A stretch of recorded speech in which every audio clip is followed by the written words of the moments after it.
नमस्ते दोस्तों। आज मैं आपके लिए एक ऐसी डरावनी कहानी लेकर आया हूं जो शायद आपने कभी न सुनी हो। काफ़ी दिनों तक बेरोजगार रहने के बाद किस्मत से मुझे एक नौकरी मिल गई। जगह थी पश्चिम बंगाल के एक दूर दराज इलाके में एक कोयला खदान में मैनेजर की। सुना था कि मुझसे पहले जो लोग वहां गए थे कोई भी 6 महीने से ज़्यादा टिक नहीं पाया। सबकी मौत नींद में ही हो गई थी और मरने के बाद उनके चेहरों पर अजीब सा डर देखा गया था। लेकिन पेट की मजबूरी बड़ी होती है, इसलिए डर को नज़रअंदाज करके मैं निकल पड़ा। छोटी लाइन की ट्रेन थी। डिब्बे में मेरे अलावा कोई नहीं था। रात गहराती जा रही थी। ट्रेन की खिड़की के बाहर चांदनी में काश के खेतों पर एक अजीब सी परछाई पड़ रही थी। अचानक एक छोटे से स्टेशन पर ट्रेन रुकी, तभी एक आदमी मेरे डिब्बे में चढ़ा। उसे देखकर मेरा खून जम गया। वह इंसान था या कोई दानव? उसके शरीर पर सफ़ेद चादर लिपटी थी और उसकी लंबाई इतनी ज़्यादा थी कि उसका सिर ट्रेन की छत को छू रहा था। उसका चेहरा इंसानों जैसा नहीं बल्कि एक बड़े काले बकरे जैसा था। लंबी दाढ़ी और गोल गोल आंखें।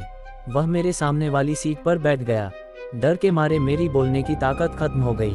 वह कुछ देर तक मुझे घूरता रहा, फिर अपनी चादर के अंदर से एक माचिस का डिब्बा निकालकर मेरी ओर बढ़ाया। मैं जैसे मशीन की तरह उसे ले लिया। अगले स्टेशन पर वह बिना कुछ बोले उतर गया और अंधेरे में गायब हो गया। नौकरी ज्वाइन करने के बाद मैंने देखा कि वहाँ रामलाल और शिवचरण नाम के दो पुराने कर्मचारी हैं। वे दिखने में शांत थे, लेकिन उनका व्यवहार मुझे ठीक नहीं लगा। एक दिन रात में मेरे पास ऑफिस के काफ़ी पैसे थे।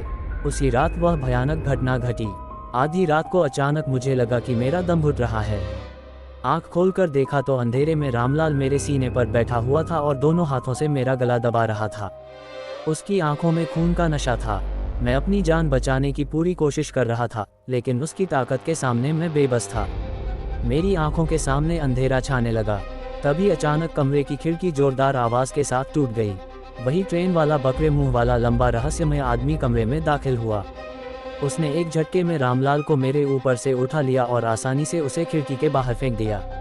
रामलाल की हड्डियां टूटने की आवाज़ और उसकी चीख ने रात की खामोशी को चीर दिया। शिवचरण बाहर था। वह भी डर कर भाग गया।